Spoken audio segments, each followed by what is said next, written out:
guys, so again, welcome sa aking YouTube channel. So again, we're here to discuss about our topic, which is all about the analysis of structure. So I prepared here additional problems in addition lang do sa tig-isang example natin. So again, for this, we have analysis of structure for truss and pin-connected frames. So unahin muna natin ulit yung truss. So for this example, basahin natin. Using the method of joint, determine the force in each member of the truss shown in the figure. So indicate whether the members are in tension or compression. So again, yung unang step na kailangan natin gawin dito is to determine first the value of the reactions. Pero bago natin gawin yun, kung mapapansin nyo, may mga triangle shape tayong na-produce. And ito mga inclined member AB and itong DB. So kailangan muna nating mahanap yung slope niya. Para madali natin makuha yung mga components ng bawat member. So let's start first using this solving first the slope of this member EB. Ayan. So ano yung mapapansin natin? So focus tayo dito sa triangle ABC. So itong base niya, yung from A to point C. So ano ba yung total span niya? Diba 6? And yung height ng iyong triangle, so that will be BC, which is also equivalent to 6. So since divisible sila ng 6, pwede ko sabihin na ito, ang slope niya is 1, 1. And then ito will be square root of 2. Alright. And next, punta naman tayo dito sa triangle BDC. Okay? So again, kunin lang ulit natin slope niya. Ayan. So, kung mapapansin niyo, yung base niya, which is DC, that is 3 meter, and yung height niya is 6 meter. So, since itong dalawa is divisible ng 3, so, ito, pwede natin sabihin na ito is 1, and then ito, 6 divided by 3, so that will be equals to 2. And then yung kanyang hypotenuse, so that is square root of 2 squared plus 1 squared, or square root of 5. Ayusin natin. Okay, so let's now solve for the value of the reaction. So at point A, meron kang roller dito. So again, kapag roller, meron kang isang reaction which is acting, let's just say na upward ba to? Anyway, yung sign naman niya yung magsasabi sa inyo ng kung tama ba yung pagkaka-assume natin. So kung ito yung maging positive, ibig sabihin tama yung assume natin na pataas siya. So nagkaroon lang kasi ako ng doubt kasi kung mapapansin nyo itong 10, kung ito kasi is pataas, ang mangyayari dyan, parang tutulungan niyang mag-topple over or tumaob yung iyong truss. Pero sige, na tayo sa instinct natin. So sasabihin ko na ito ay pababa. Ayan. So again, don't worry if mali yung maging assume nyo. Again, yung sign na magsasabi sa inyo kung tama yung assume nyo or mali. So pangalanan natin to as our AY. And para do sa C, so kung mapapansin nyo, meron kang to the right force external load na 10 kN which is going to the right. So ito, sa malamang-lamang, siya ay papunta sa kaliwa. So let's just say na yan ay equal sa C X. And since pareho na itong pababa, so ito, obviously, magiging pataas siya. So that will be our CY. Okay, so anong gusto nyong gawin natin? So yung CX by inspection alone, kapag nag-summation ka ng forces X, makukuha natin yung value ng iyong reaction na CX. Okay? So assuming to the left forces as positive, so that will be CX. So minus 10, ang gawin ko, i-transpose ko na lang sa kabila. So equals to 10 kN. Okay. Next, ano ba pwede natin gawin? So alright, ang gawin na lang natin, it's either mag-moment ka at point A para makuha yung CY or moment ka sa point C para makuha naman yung AY. So anong gusto nyo gawin natin? So pili na lang kayo. So sige, dito na lang tayo sa point A mag-moment. So assuming that all counterclockwise moment is positive, so that will be summation of moment at point A equals to 0. So we have here CY. Ayan. And then multiply by the perpendicular distance, which is 6. And then, so itong 10 kN will produce a clockwise moment. So, minus siya. Ang gawin ko, i-transpose ko na lang sa kabila to make it in positive. So, equals to 10 times 6. And then, ano pa ba yung external force? And then, ito ang 60. Okay? So, since clockwise din siya, nilipat mo sa kabila. So, plus na natin to. So, plus 60 multiply by 3. So, with that, we will have a value of Cy, which is equals to, so, pindutin lang natin sa calculator. So, that is 10 multiplied by 6 plus 60 times 3 equals, so divided by 6. So, that will be equals to 40 kilonewton. And then, since meron na tayong value ng Cy, so we can now solve for the value of Ay. So, pwede ang gawin natin, mag-moment ka IC, pero para mas madali lang, considering the whole truss figure, mag-summation na lang tayo ng forces Y. So, assuming downward forces as positive, kasi ang inahabol kong value is yung ano, which is AY. So, yun yung magdidikta ng direction ng iyong summation of forces equals to 0. So, that be AY. And then, since ito ay equals na natin to, so ito ay pataas, nilipat ko sa kabila to make it positive. So, 40. And then, since ito ay pababa, nilipat ko sa kabila, so magiging minus 60. So, tama pala yung assume natin kanina. So, negative. So, dapat pala ito talaga is pataas. Ano? Since tama nga rin naman, kasi yung 60 kilonewton, sobrang laki na niya. Ano? So, ito, para ma-counteract yung 60 kilonewton, so ito pala dapat ay pataas. So, therefore, so that will be 20 kilonewton, which is upward pala dapat. So, ang gawin na lang natin, i-correct na lang natin agad. Ano? Ayan. So, gawin na lang natin itong pataas para maitama natin yung direction niya. So, that is our AY, which is equals to 20 kilonewton. Alright, so since meron na tayong mga value ng forces, pwede na nating isolve yung mga forces in each member. Okay, so palitan ko lang yung kulay ng marker ko. Gawin natin item. So, pili na lang kayo kung saan kan joint magsisimula. Again, sa method of joint, since dalawang equation of equilibrium lang yung pwede natin gawin, tandaan nyo na dapat kapag pipili kayo ng joint, dalawang member lang yung magiging anong. So, sa nakikita ko dito, it's either kay joint A tayo or joint C. Ano? Kay joint A, itong AB ang hahanapin natin together with AD. Kapag kay joint C ka naman, hahanapin mo yung BC and yung CD. So, ano bang gusto nyo gawin? Sige, ito na lang tayo kay joint C siguro, para madali. So again, ang una mong kailangan gawin is gawa ka ng free body diagram. So, free body diagram at joint C. After that, ilatag mo lahat ng mga internal forces muna or yung mga reaction natin. So, meron ka dito CX which has a value of 10. Lagay mo muna yung mga known value, di ba? And then yung CY mo, pataas.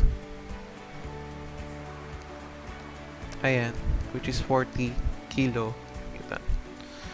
Alright, so from that, i-ano natin yung direction ng mga member. So, unahin natin yung BC. So, si member BC, since yung CY mo is pataas, so dapat ito ma-counteract niya yung 40 kilonewton na pataas. Therefore, yung BC natin will be in compression or downward. Ayan. So, siguro nakikita nyo na yung mga mabubuong equation. Or by inspection alone, nakikita ko na kuha agad natin yung value. Next, si DC naman. Since horizontal yan, at kung mapapansin nyo, si X is papunta sa kaliwa para ma-counteract yun. So, dapat, ito is papunta sa kanan para maging equilibrium sila. Ayan. So, that is for our member, CD. Alright, so kahit ano siguro mauna dyan. So, unahin na lang natin yung summation of forces ng Y. O kahit titigan nyo lang, titig method. mahanap natin yung sagot. Summation of forces ng y, assuming downward direction of as positive, so we have BC. And then minus, since ito'y pataas, so ang gagawin ko, itatranspose ko na sa kabila. Ayan, 40 kilonewton. And then, since siya ay papasok do sa joint, so that will be in compression. Right, so markahan lang natin to. So ito daw ay compression. So ang gawin natin, kapag compression, dilaw. Next, dumako naman tayo dito para sa member CD. So para kay member CD, magsasummation ka lang ng forces X, assuming to the right forces as positive equals to 0. So we have CD and then minus 10. So transpose mo sa kabila, tumikitin positive. So 10 kilonewton. Ayan na, sagot na yan.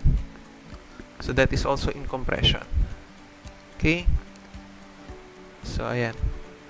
So na-compute na natin yung dalawa member. Ilan na lang yung natitira? Isa, dalawa, tatlo. So meron pa tayong tatlong kailangan mahanap ang value. Alright, so sa tingin ko mas maganda if mag-ano naman tayo. Mag-joint A. Ano, para makuha natin yung AB and yung AD. So dito ko na lang isulat. So take free body diagram at joint A. So again, gawa ka ng X and Y axis. After that, ilatag mo yung mga known forces, which is AY na pataas daw. So ano yung value ng AY? So that is 20 kilonewton. And then next, yung mga members na kailangan nating hanapin. So kung ito'y pataas, so itong AB mo, so dapat ito makounteract nyo yung pataas. Since inclined yan, so papaganto siya in compression. So that is our AB. So ito yung purpose ng iyong slope. Ano? Kasi kailangan mo makuha yung component niya kapag sinalang mo sa summation of forces X and summation of forces Y. And then yung AB mo, para naman malaman natin yung direction ni AD, ito, hindi natin alam kung compression siya or tension, but kung mapapansin nyo, yung AB mo, pasaan ba yung horizontal component niya? Di ba ang horizontal component nung AB o yung ABX is papunta sa kaliwa? So therefore, para ma-counteract niya yung to the left na component ni AB, si AD dapat ay papunta sa kanan. Ayan. So by analysis alone, nalalaman agad natin na tama yung direction ng iyong mga forces. But then again guys, huwag matatakot kung sakali mag-negative. Again, the negative sign will tell you if tama or mali yung na-assume nyo sa direction ng inyong mga member. Okay, so with this, para ma-solve yung AB, kailangan natin mag-summation of forces Y equals to 0. So AB, and then multiply by 1, ito, and then over square root of 2. And then since ito'y pataas, so minus, transpose sa kabila, to make it positive, so equals to 20 kilonewton. So the value for AB is 20 square root of 2 kilonewton. So wag na natin kunin yung ano para walang tapon. Ano? So that is in compression. So AB, ito daw ay compression din. Ayan. So next, we can now solve for the value of AD. So by taking summation of forces X, assuming to the right forces is positive. So we have AD, and then minus, and then transpose mo sa kabila. So equals to AB, yung nakuha natin value kanina, 20 square root of 2. And then multiply by 1. Ito, since pareho naman yung 1, walang problema. 1 over square root of 2. So in short, yung value ng AD mo is also equals to 20 kilo. Okay? So ano na lang ba member yung kulang? So we need to solve for the value of your BD. Ano? So for BD, para ma-compute yan, meron kang dalawang option. It's either mag-join ka kay B or mag-join ka kay D. Ano? Yung kung nasaan yung 60 kilonewton. Anyway, maalin naman dyan, pwede. Kasi kung dito ka sa B, isa, dalawa, tatlo, apat na member, kapag nag-join ka dito sa D or yung dog, 1, 2, 3, apat din yung forces na kailangan mong i-consider. So, maaalin dyan sa dalawa. Ano? Okay lang. So, siguro, ang gawin na lang natin, pakita natin na pareho lang yung lalabas na sagot. So, unahin natin dito sa joint B. So, at joint B, so, free body diagram tayo. Ayan. So, ilatag mo yung mga forces known. So, meron ka ditong 10 kilonewton. So, wag nyo kakalimutan ilagay guys yung mga externally applied load ha. Ito kasi, minsan nakakalimutan ng bata na kailangan siyang isama. So, basta tandaan nyo, kapag nandito ka sa joint na to, ilalagay nyo lahat yung mga members and forces na nandyan. Kahit saan joint kayo magpunta. That is 10 kilonewton. So, BC. BC natin, ano nga ba si BC? Compression. So, tandaan nyo guys, mahalaga rin yung direction niya. Or kung siya ba ay compression and tension. Again, kapag compression, papasok ka doon sa joint mo. So, yung BC mo is pa ganyan. So, ilagay na natin yung value. Ano pa ba? Si AB. So, ano ba yung AB natin? So, compression din siya. Okay? So, ito yung AB natin. Sorry. Ilagay na natin pala yung value. So, this is 20 square root of 2. So, hindi ko na lang yan yung slope ha, kasi mag-overlap. Tingin na lang tayo dito sa figure. And then, eto, mag-a-analyze tayo kung pa saan yung direction niya. Since pataas lahat yung component, so dapat itong BD mo is in tension. Or away to the joint. Ayan. Uy, dapat pala ito ay green para kitang-kita.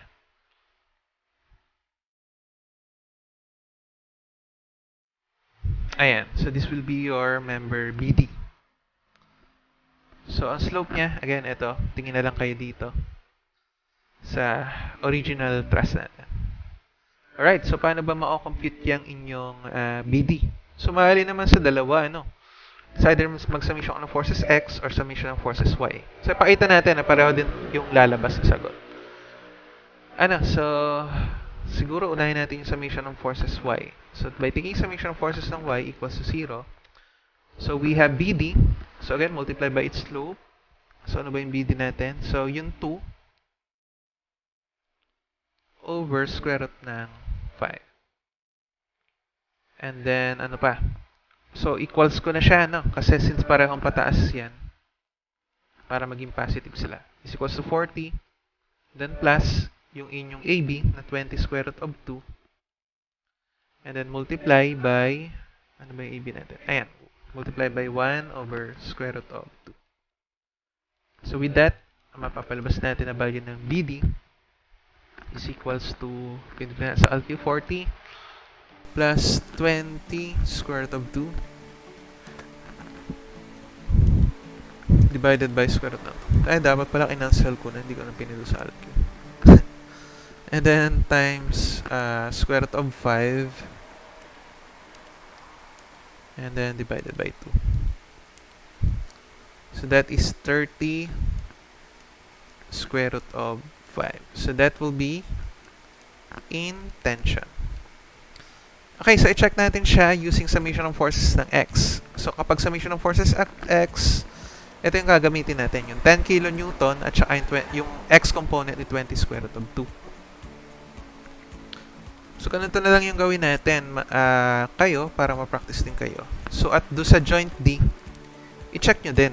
Ano, kung pareho na lalabas dito. So, dapat pareho lang sila, diba? So, hindi naman pwede na nung nag-joint B ka, iba yung lumabas dito, iba yung lumabas sa joint B. Dapat nagsasatisfy sila sa bawat isa. Kung ganun yung mangyayari guys, ibig sabihin, sa mga previous member mo, may mali ka nagawa dun. Ano? Dapat at the end of the day, pareho lang sila na lalabas sa sagot. So, by taking summation of forces ng X equals to 0, so BD, so para makuha yung X component niya, ito yung gagamitin natin, yung 1, over square root of 2. So, that will be equals to 10 plus yung AB mo na 20 square root of 2 and then multiply by 1 over square root of 2. So, cancel out na lang natin to. Ano? So 10 plus 20, talagang kinalcue. So 30 times square root of 2. Ayan. So kung napansin nyo, nagkamali tayo ng sulat dito. Ito ang BD mo. Ayan. So naisulat ko dito, square root of 2. This is supposedly, this is equals to 5 dapat. Sorry for that. Naduling ako dito kung napatingin siguro. Anyway. So napansin ko agad siya dito. Naging 30 square root of 2. Which is hindi sila naging equals. So check nyo rin yung inyong mga equation. Baka minsan naduduling talaga, hindi maiwasan. So that is 30 square root of 5 kilonewton. So that is tension. So kung napansin nyo, equals sila pareho. Ibig sabihin, tama yung sagot. Okay, next, sa joint P. Guys, paki-check ako dito. And then, pareta ko sa comment section below kung pareho lang ba yung lalabas. Okay, so let's proceed with the next problem. Okay guys, so para dito sa second problem natin, yung additional problem na prepare ko. So dito naman, we will use method of section. So determine the forces in the following members of the truss in the figure shown. So look for the value of the force in member Fi. So nasan ba si Fi? Ito, i-mark na natin. Gamitin natin pink. Favorite color. And member JC. Ayan. Okay. So again, ang method of section siya ay magandang gamitin kapag merong specific members na pinapahanap sa problem. Lalo na kapag mga internal member siya o yung nasa loob ng truss. Pinakaloob ng truss. Pero guys, kapag yung member naman na pinapahanap is somewhere, for example, dito sa itong FG ang ipapahanap. So, kahit di ka na mag-method of section dyan. Kasi kapag nag-joint G ka, automatic hanap mo agad yung FG. Ano? So, again, yung method of section, maganda siyang gamitin kapag ang pinapahanap sa inyo are specific members. Lalo na yung mga internal members. Okay? So, ano nga yung isa? JC. Ito. Alright, so again, method of section nga siya. Kapag method of section, magpuputol ka lang. Ano? And then, it's either i-consider mo yung isang side or yung kabilang side ng inyong section na ginawa. So, kagaya dun sa method of joint, the initial step here is to solve for the unknowns. Ano? So, para dito sa ED, ito kasi somewhat supported nitong parang cable na to. Ano? So, this will act as a support. Itong ED. So, analyze natin. Ano? Ito, 3,000 Newton pababa. Ito, 1,000 Newton. So, pasaan kaya itong force dito? Ito ba ay pahila? Paganyan? Or, tutulong pa ba siya? Sa 3,000 at 1,000. Okay, so syempre, itong ED mo, so dapat ito is papunta dito. Patan lang natin kulay.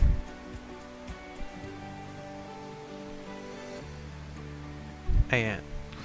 So pag ganyan dapat yung ED. Ang pangit ko talaga sumulat. Nasaan yung marker? Sorry.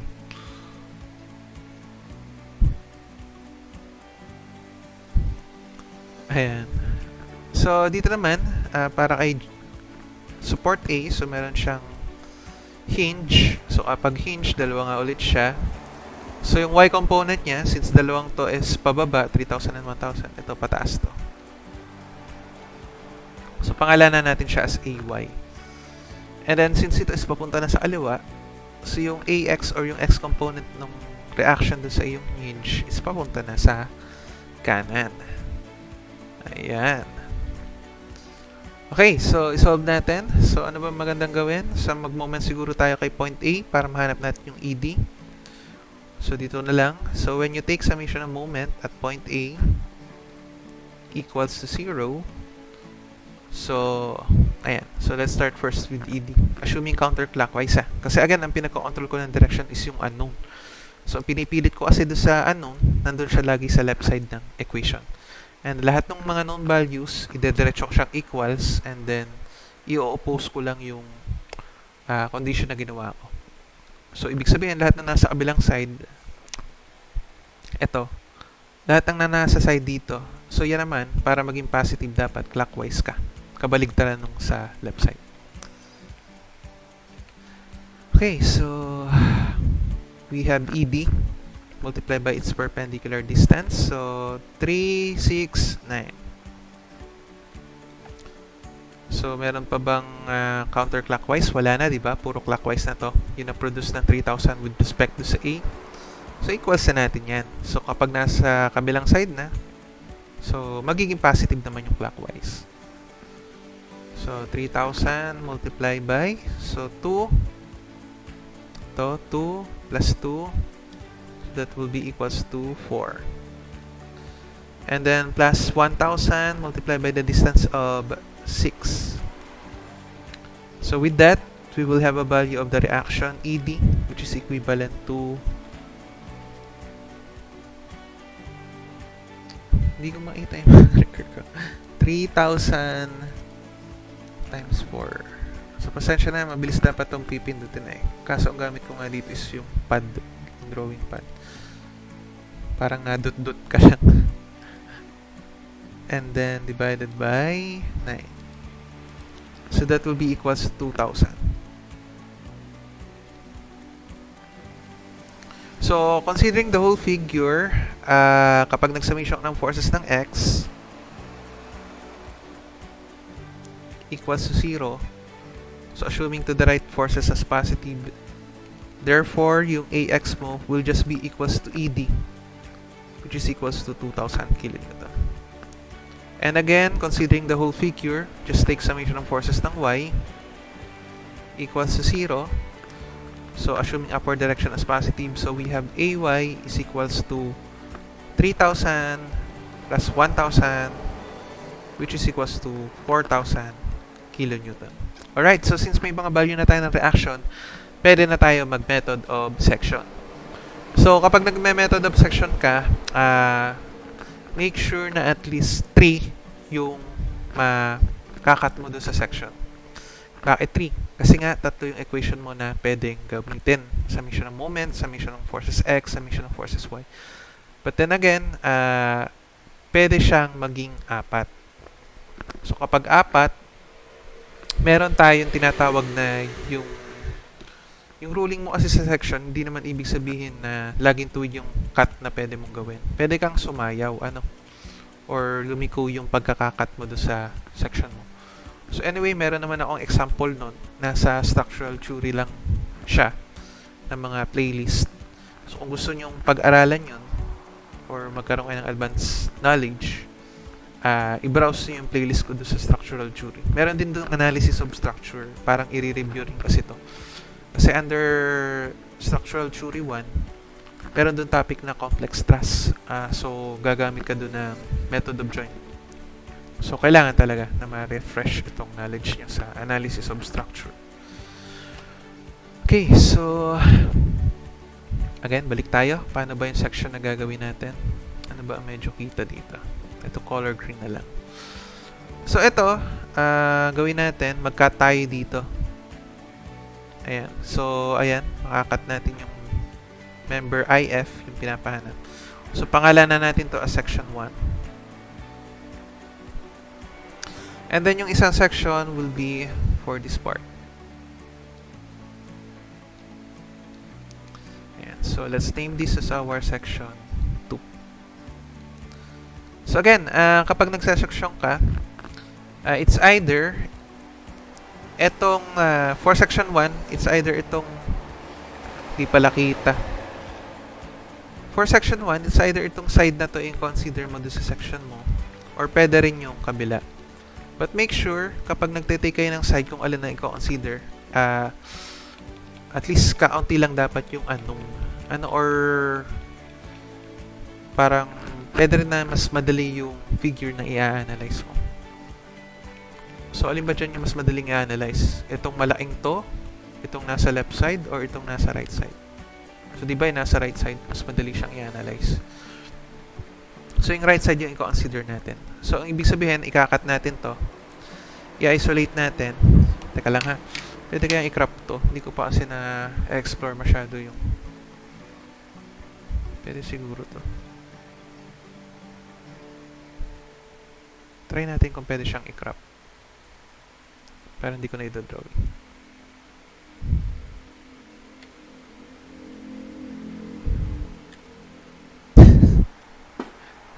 Hindi. Selection tool. Fast forward nyo na lang. Ano, hindi ko na kasi ako nag-edit. Pwede kayang print screen. Kunin ko doon sa isa, doon sa original figure.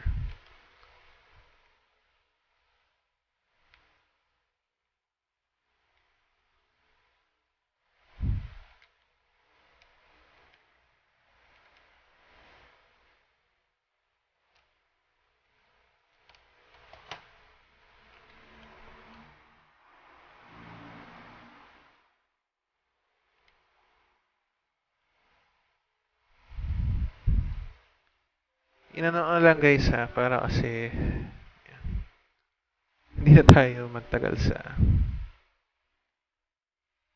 Ayan. Okay, so nung kinat natin siya, ito yung makikita mo dyan. So ang gawin lang natin dito, i-ano natin yung direction. Again, kapag nagsesection ka, lagi mo muna siyang i-assume as intention lahat. Or pag ganito yung direction ng mga forces mo. Ayan. Kinat natin. Ganyan yung makikita mo. So, ito is yung DF mo. Ito is yung IF. And then, ito si IH. Itong nasa baba. Okay, so ano nga pinapahanap dito? Si FI. IF. Correct na lang natin. Sorry. Baka kasi mali to. Pero yung IF and FI, isa lang yan, ha? Para lang ma-satisfy natin yung problem. FI. Yan. Okay, so paano ba natin masosolve yung FI? Kung magsasummation ko ng forces ng Y, dalawa yung unknown. Summation ng forces X, dalawa yung unknown. So, ibig sabihin, kailangan muna natin mag-summation ng moment bago natin mahanap yung FI. Ano? Kasi hindi ubra yung forces X and forces Y eh. So, ang gagawin natin, ito kasi they will meet at a common point, di ba? Kapag diniretso mo yan, saan magtatagpo yung dalawang member na yan? Di ba doon sa point I? Ayan. So, knowing that, ang gagawin ko, magsasummation ako ng moment at point I para patay yung member FI and patay yung member IH. Wala silang moment arm kasi tatama sila dun eh, hindi makakaikot eh. Pero bago yun, hindi ko pala na muna yan, na-consider yung mga slope. Pero kita na naman, di ba? So ano yung slope nito? Yung triangle na to. So di ba ito is, kung ito ay 3, itong baba is 4. So ito is 5. 3, 4, 5 slope. So ito naman nasa similar triangle. Ang kinonsider ko to ha, itong triangle DIG. Itong FHG, similar triangle lang yan. Pareho lang sila ng slope. Pinaliit lang na version. So wala nang kaso yun. So ito is again, 3, 4, 5. So kung ito ay 1. Ito ganun din. Itong FI. Kung i-analyze mo siya, eto 3, 4, 5 lang din. So wag malilito dun ha, by analysis alone. Iisa yung slope niyan, FI kasi isa yung distance na to eh, di ba? 2. Kung ito 2, 2. Isa naman sila ng height. So pareho lang yung slope niyan. Ayan. So guys, try ko lang yan. Wag malilito. Alam kong gets niya yan. Okay, so let's get back to the business. Again, magsasummation lang ako ng moment at I dito sa point I para patay yung Fi and IH. Mahanap muna natin si DF. So, maganda dyan, pwede ko siyang papatakin dito sa point T. Ito, yung nauna nating mga topic, di ba? Yung moment. Concept ng moment, kung saan mo papapatakin yung force na yun para at least may isang component na mawawala. So, pwedeng yung DF, dito mo siya dalhin. Para yung component niya, the DFY,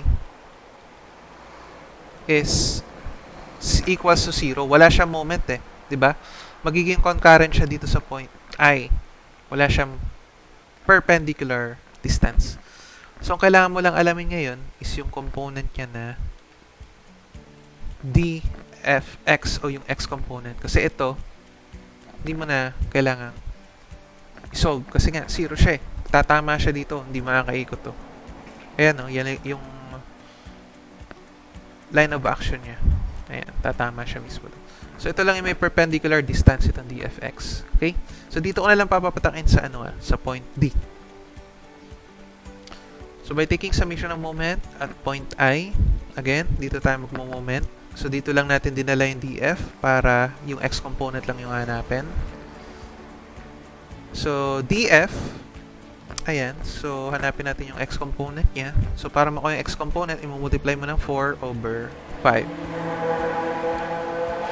So, after getting the x component, i-multiply mo siya ng distance. Ano ba yung distance ng D from point I? So, that is in 3 meters.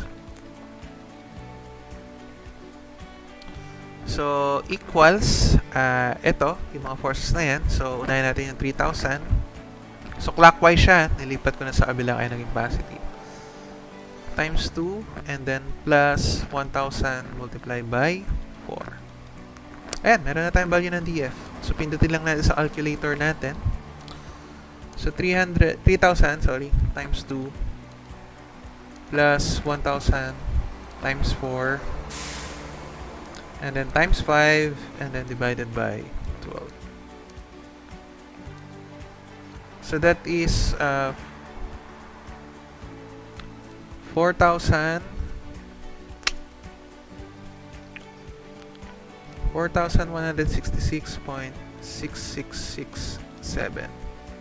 Newton.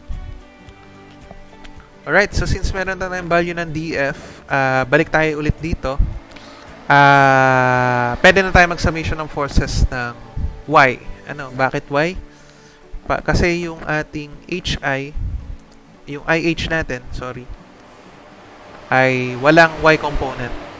Horizontal lang siya. So, by considering this figure, itong section na ginawa natin, so ito pala ay, sulat natin ito. Consider section 1, 1.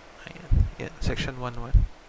Tapos, yung right side. Para lang, tayo. Klaro. So, by taking summation ng forces ng Y, so, since yung component nitong Fi na to is pababa, yung pababa ko yung magiging positive. Summation ng forces ng Y equals to 0.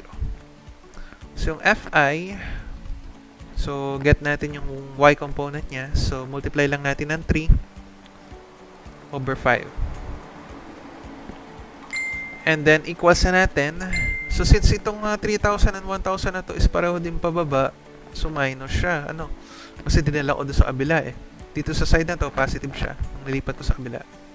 So, negative. So, minus 3,000, minus 1,000. And then, yung DF, yung Y component ito. So, pataas yan. So, magiging positive 4,166.6667 multiplied by 3 over 5. Tama ba? Tama. So, what will be the value of your Fi? So, 4,166.67 yung answer natin. Yung pa rin naman yun. So, times mo ng 3 divided by mo ng 5 and then minus mo ng 3,000 And then minus mo ng 1,000. So 1.5 times 5 divided by 3. So negative 2,500. So ano yung sinasabi ng negative sign? So instead of tension siya, so dapat pala yung Fi natin. So therefore, this should be 2,500 na positive, which is in compression. So dapat papasok pala to, ano? So kung i-correct mo yan, ito pala dapat ay papasok. Okay? So ano pa ba? So since we're done with Fi, now we can now solve for JC. So para kay JC, ano ba yung consider natin? Itong upper portion na to or itong lower portion? So syempre dun tayo sa lower portion. And para dyan, mag-screenshot lang ako. So, i-fast forward nyo na lang. Ano?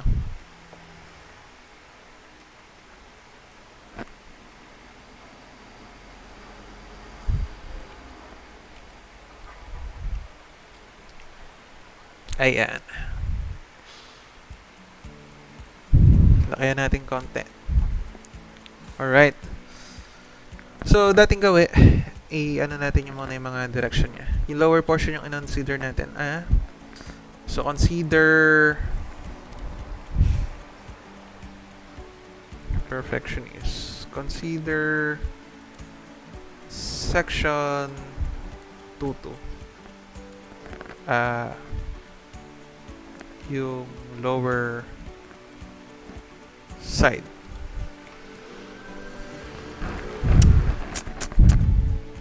So again, assume muna natin siya intention lahat. So ano ko hinahanap? Si JC. Ito si JC. So yung slope niya, ito, alamin muna natin to. So ano ba yung magiging slope nito? So yung base niya is 2. Ito ay 3. So that is square root of 3 squared plus 2 squared, square root of 13. Ayan. After that, ilatag mo yung mga forces. Ano ba yung mga forces na makikita dyan? Yung reaction mo dito. Sige, yaman na pula.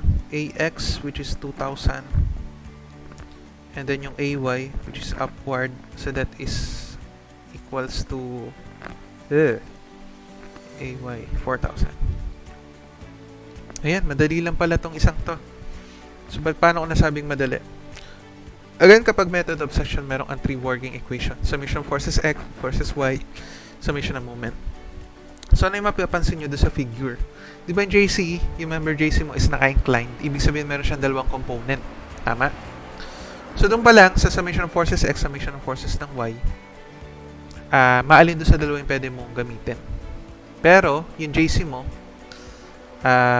etong JC, meron siyang X component. Kung saan itong member BC, itong member BC and itong JI na to or IG purely per Y component siya. So ibig sabihin para ma-solve yung JC natin, ang pwede natin gawin, be considering the whole figure, etong section na ginawa natin, pwede ang gawin natin, mag-summation na lang tayo ng forces ng X, assuming to the left yung positive. Kasi ito lang yung may X component eh. Other than that, itong reaction mo dito, yung X component nung sa inyong hinge. So, solve na agad si JC. Mas madali pala si JC. So, JC multiply by, so para makuha yung X component yun, multiply mo ng 2 over square root ng 13. So, equals, sa transpose sa kabila, positive. So, JC will be equals to 2,000. Ito na natin. 2,000 square root of 13. And then divided by 2. So the answer is 3,605.5513